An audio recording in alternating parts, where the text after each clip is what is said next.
Hi guys, welcome back to the podcast. It's been a while. It has been a while, and I know that I said consistency, but life happens. Um, but today I am joined by a few more people than usual. These are my cousins, Aguma and Ahebwa. I am the shortest person in this room right now. I kid you not. It's actually sad. But I'll let them introduce themselves and tell you their heights so that you can see what I mean. That's what I mean. My name is Aguma Mohomaza. I am 6'4", 205 pounds, wide receiver from. I am currently in Michigan right now, and our family's here visiting for Christmas and New Year's. Hello, I'm Ahebwa Muhumaza. I am 5'11"-ish, and I currently live in Georgia. And as Aguma said, our family is visiting Uganda for Christmas and New Year's, and I'm excited to do the podcast today. Thank you. You can introduce yourself if you like. Of course. Hello, the room fans. My name is Chitiwa Rebecca. I do not know how to learn. Probably taller. 5'2". 5'2". It can't be that bad. Anyway, I think I'm around 5'7". 5'7"? Yeah. It's good height. We love our short kings. Okay. But see, don't get it mixed up. If you find Jonathan in real life, he might be taller than me. Just not taller than that. Thank you. Yeah. Thank you. Here in Uganda, we don't have too many tall people. So, how have you guys found Uganda so far, seeing as you've come back for the holidays? How did you miss our food? Did you? Because you said. I mean, the biggest thing is the food here. You can eat it, and you can eat large amounts of it, and not feel inflamed or like you're gonna pass out. And that's a whole different story in terms of the food available to us in the States. But especially just being here with the family, it's been good. Unfortunately, our sister couldn't make it on the trip because she has a medical exam she's taking, so she won't be able to join us. But it's been good. I've been able to connect with our cousins more, spend more time with them, and they're all grown up, so it's we can actually relate to things. And it's just, some of them are now 15 to 17. Before they were 9 or 8, so you're just playing with it but not actually talking to them. And then also now some of our cousins have families, they have kids, so it's been a blessing. This has been one of the better trips, I would say. Back to you, Gaga. I mean, obviously food was a big one. I've enjoyed. Yes, I enjoyed my chapati a lot. I've also enjoyed seeing cousins that I haven't seen in a while, and it's just good seeing family and spending time with them, and just being able to be back in Uganda because you gotta enjoy the time that you have here, and I've just enjoyed being back. It's been relatively nice, not a whole lot, and nothing more to say. Okay. These guys already know what stage of life me and Becky are in. We are in uni. What those guys call? What do you guys call? I mean, it's college, Okay. but we also call it university, but not. We would say we're in college. Like we're still saying. But to give context, I graduated from college 2 years ago, class of 2023. I played footy at a school called Calvin University, and now I work for a company called Boyd Co. They do die cutting adhesives and foam for automotive OEMs, Toyota, Ford, GM. So I do kind of supply chain and managing with that. I coach soccer on the side, and I also am getting my MBA at Calvin right now. Should finish up in spring of 2027. And I am currently in what y'all say uni. I'm a second year mechanical engineering student at Georgia Institute of Technology, and I not a whole lot of involvements outside of that, and hopefully I graduate in 2028, and we'll see how that goes. Okay. Can we pause for a second? How old are you? I'm currently 19. 19. Oh, we are 22. And he's literally at the same educational level as us. It's very, very unjust of the Ugandan education system. But what can we do? Are you? So you were We're in second year. Yeah, the second year. second year. Yeah, second year of uni. Oh, Just like, it's. and you guys are both 22. It's very absurd thinking about it. That's rough, man. I'm not gonna lie. Uganda, that's Uganda for you. Anyways, so today's topic is our walk with Christ. Yeah. How that's been, especially seeing as 2025 is done, how it's been for you throughout your life, but also like especially during this last year. And so I have a few questions to ask. Which one? Don't sell us on the river here. Okay. So all of us here really grew up in like Christian households. So I don't know how this question would apply to you, but do you think you had a life before? No, actually, no. This would. What was your life like before you consciously started walking with Christ? Me? You Yeah. go first. I think he has been cautious of his life. This is an interesting question. I'd say I accepted Christ when I was very young, but then I began to follow more consciously when I was in middle school. I would say a life before consciously following Christ would be, let's say, not being less aware of like sexual immorality, and being less aware of that, and being walking more consciously is being more aware of that, and working on avoiding that. And so that would be like the main thing I would say has been my difference between walking less consciously and walking more consciously with Christ. More life experience. Well said. Like I actually helped lead Helba to Christ when you were 3 or 7. I think you were 7. I was 7. Yeah, you were 3. So we've been in a Christian household, surrounded by good spiritual mentors in my mom and my dad for as long as I can remember. But like you said, consciously walking with Christ is it's a different level.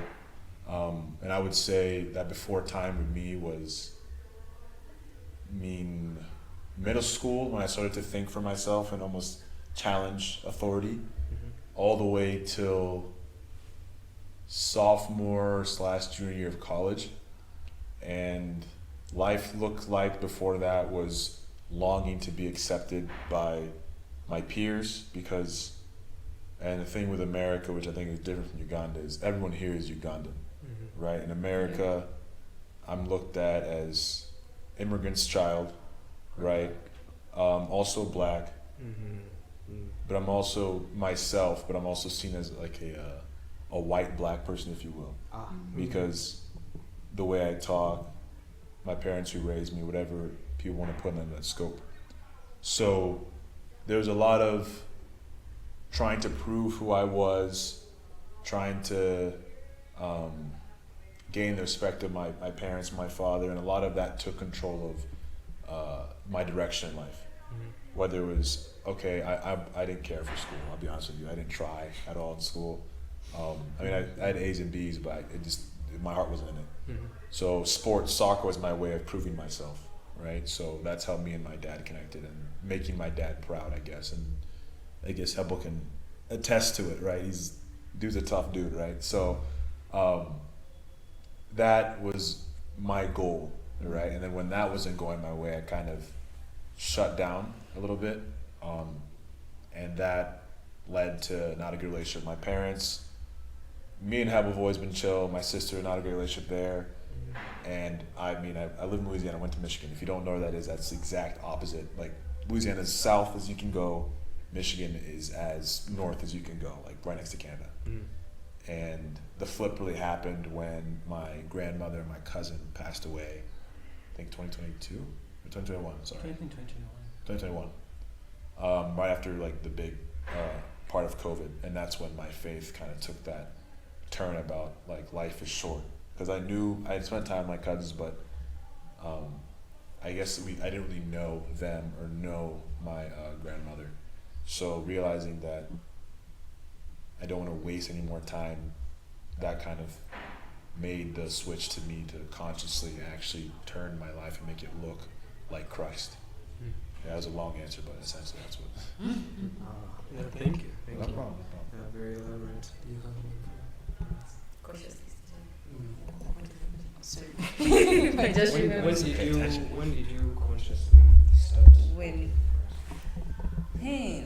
Anyway, I feel like for every year there's that part of you that is just like, you know what, last year was substandard, or so you just like keep updating, let me call it that, or rebooting yourself to like focus on the things that, see, when the year is ending, there's that kind of thing like, let us just end the year, let's just do Christmas and all those things. So in the year starts, it's like you set more goals to cautiously walk with God. So I feel like to me it's every year there's that part of me that is like, last year you were really just playing. Even if I'd achieved my goals, that's how I feel like, hey, yeah, that's achieved, so let's go to the next thing. But I would say, most people are going to be like, hey, Titi, why you're lying? But it would be university, actually, because I grew up from a Christian household. Of course, I used to tell people I was born a Christian. Technically, but I don't remember a day. There's no prayer in the house, or a Sunday without prayer. But I think my breaking point was the Form 6 thing that we talked about. I got so depressed in vacation. I was supposed to do medicine, by the way. I loved biology so much. I still do. So when I got into, there's no connection between medicine and education. There's really no change. But I said really to trust God when I was getting into university. I got so intentional about praying, things like fasting, things like asking God for advice before making a decision. Like before I used to be, you know what, whatever mommy says, we shall go with that. Oh, and this time, my sister and my mom said, you know what, you're going to make a choice for yourself for the first time in my whole life. So it was an intentional journey of starting to ask God. You know that part where David is asking God, should I pursue, should I overtake, should I recover all? I mean, at this point, the people he was fighting with would have killed him. They were literally very pissed. Their wives had been taken, their children had been taken. Yeah, because in this generation, that's the point at which you do things impulsively. You really don't care. There's no time. But he took a time and paused. So that was my pausing time to get down to these things. I remember when my results came out, I was so sad. My family was, our parents are so supportive. They will not tell you didn't do well. Unless you fail. Yeah, but the support, of course, like at that point you're depressed and all those things, so they cannot add on to the stress. But I remember that, like, it's okay, but I would see the disappointment, of course. So I remember I took my TV. I don't know why I call it my Just to TV. clarify, you failed. Yeah, I failed Is this according to my university study. No, Form High 6. school. Oh. Yeah, I didn't get the points to take me for medicine. Oh. Yeah. Sorry. So I did education. You see, it was it was very bad. So I remember I said I'm not going to cry. I got one of the TVs in the house. I took it to my room, and I remember I just played music like until 4 a.m. in the morning. I was just dancing and praising and all these things. But then later on, it started making sense. Like asking God, what should I do next? Should I take this job application? Should I do this course? Should I? All these things. Before going for the course I'm doing, they're going to take me for procurement. I don't like budgeting for things. I like spending money. You don't understand. You know it's possible to do both, right? It's possible to do both. Yeah. It's possible to do both, but I'm like, you know what? Anyway, that was not my passion. And when I see where God has taken me throughout this year, I do not really regret. So I would say, actually, beginning of university, 2024. So I just want to ask a follow-up on that. A lot of people, I mean, when I talk to my friends back home, we talk about when their relationship with Christ became their own and like not their parents, do you think it was only, you know, we talk about decision making for you, and that was like the first decision you made for yourself? Do you feel like prior to that, even the relationship you had with God was still just like based on your parents, wasn't really you? Or did you have something like that? Would you just, I don't know, whether it's praying before a meal or simply just when you worship, you feel that like connection? Yeah, I actually had. It's very funny, but that I used to feel that during dance. So those were the moments I would connect to. It's very weird, by the way. Like during dance, like I'm dancing and all those things, and like, yeah, I'm actually worshiping God. But before that, I think we used to have family prayers. I also used to be in fellowship. So the times of me helping others used to help me feel very connected to God, because at that point I'd actually, no, God, I do not know, I do not understand what this person is going through, but I need your help. So those were the moments. But that time I really owned up to it, because now I feel like those times as ministering, because I grew up in a house of ministers, or I know how to minister, I know how to talk to people, I know how to preach. You're comfortable. Yeah, so that time of me making decisions for myself, that break was actually done, that helped me, you know, have like a sit down, talk to God, and yeah, it was nice. It still is nice. Yeah. Well, even though I'm the host, I'll also answer this question. Oh, okay. I believe for me, when I consciously decided, you know what, I'm actually going to now start taking this seriously, I believe 13, 14, and I was laying in my bed, and I thought, is God really real? That explains yeah. the philosophy. But like, okay. It explains it by the way. It's okay.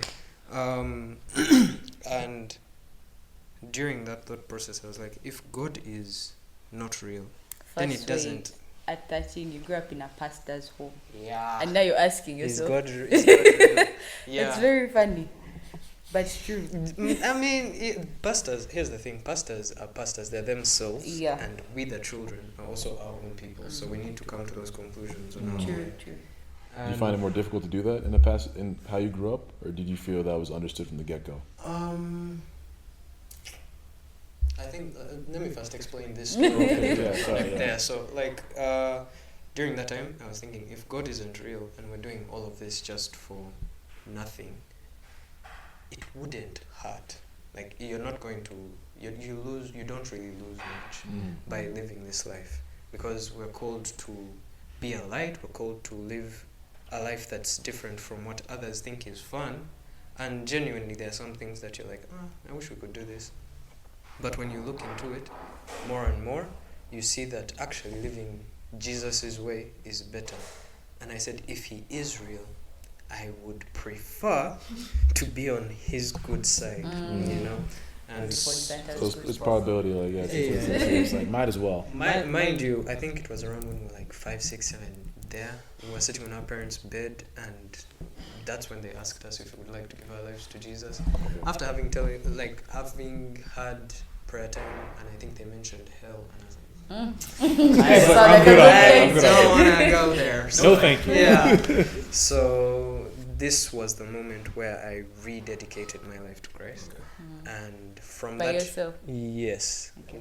We were church and pastor called for people who are not saved, or if you've been saved and you want to rededicate your life. I said, I mean, why not?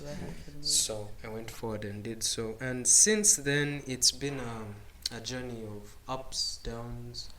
And to answer your question of if it was like a given or if I had to arrive there, I believe that for me it was, because this is how I've grown up, there was really no other point of view to kind of like say, because in my head, plus the curriculum we did, it made that's it the only thing you knew. Yeah, it's we would get verses in our mathematics and science. In mathematics? Yeah, science, English, everything. Every pace you had, there was a verse. That's actually impressive too. Exactly. I want to see all that. Yeah, so with all of that, it kind of puts your head in the headspace of really this is the only way to, this is the best way to live. So as time went on, I was just like, I mean, it just makes sense Right. to keep on going like this. So for me, it was 13, but over the years, I would say like 15, I took it deeper. That's when 15, 16, 17 there, because that's when I started. Okay, which age is it? Because you just went through 4. All of them. Because 15, we went back to like school because we were homeschooling Yeah. before, and I met different people, and when I saw, we would do fellowship, I mean Bible study rather, and during those Bible studies, my faith would grow. Then I think during or right after COVID, I felt it pressed on my heart that we should also have like a fellowship where we're not just waiting for Bible study once a week, which could or could not happen, but us as students, we come and meet with God and read His Word, discuss, grow, and so it was and so it was during that time that I would say my relationship like went to another level, because then I would fast on my own, read the Bible on my own. Is pray. that the time the room was birthed? Or that's a different... No, that was maybe around the time the idea came about, but the actual birth was like 2023. I know we've had very few episodes, forgive me. Consistency was not such a... That's the next level of Yeah, it's yeah. called It's consistency. consistency, yeah. So I would say that was my turning